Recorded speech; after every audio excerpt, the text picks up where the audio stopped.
the honourable member for Fowler. Thank you, Mr Deputy Speaker. I move the amendment circulated in my name. Firstly, I would like to acknowledge the Minister's efforts in ensuring that there is a diversity of experience across the National Housing Supply and Affordability Council.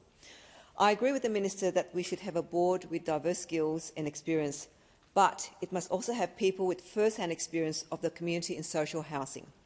It is therefore incredibly disappointing that the government won't be mandating a community housing provider representative. Without the government's mandate, the idea that it will happen just won't. To some extent, I agree with the member for Griffith about the representation on the council, but co-investment from property developers and CHPs are crucial to the social housing sector. I was raised in the Housing Commission from the time I arrived in Australia in 1979 until the time I got married in 1992. My sisters and I worked hard to try and break the intergenerational cycles that is all too common within the social and public housing sector, especially for single-parent households. In the last few decades, having worked as a local journalist for the Fairfield Champion and Liverpool Champion, then becoming a Fairfield councillor and now a representative of the Fowler electorate, it's been very challenging to see an increase in the number of people, men and women, in my electorate of Fowler, pleading for help to get support to have a home. It's really shocking to hear of stories of people who have waited 20 years plus just to get into social and affordable housing. From people with disabilities to women fleeing from domestic violence, it has been truly difficult to witness and hear from them, and feeling helpless that as an elected representative I can't do more. And as you know, as my colleague member from North Sydney said yesterday, it's not just a house, it's a home. I know all too well the importance of a safety net to help the vulnerable and needy.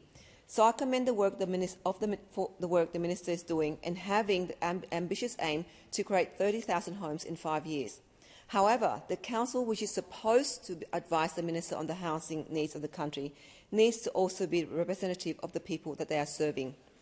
I've previously outlined the important work that community housing providers do to not only provide a roof over people's heads, but many such as those in my electorate of Fowler, from Hume Housing and St George's Housing, they also offer individuals and families with programs to help them rehabilitate from drug addiction, upskilling in their work, and gain long-term employment to break the poverty cycle.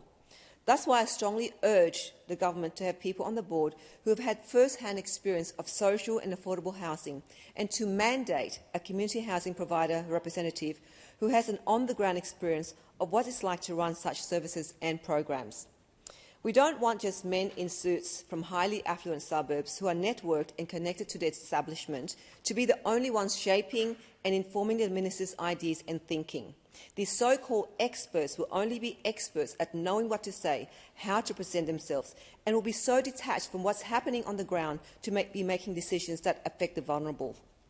I have seen these professional boards filled with well-intentioned goals, yet many of these boards and body councils often not having the diversity of talent and lived experiences from the community. I hope the government, in reforming this space, does not stack the board with union delegates and other associates, just like the previous government had stacked the NIFIC board with some of their closest mates. We want to encourage consistent and collaborative delivery approaches across Australia and learn lessons from people who have had the lived experience of the sector. Thank you. Order. The question is that the amendment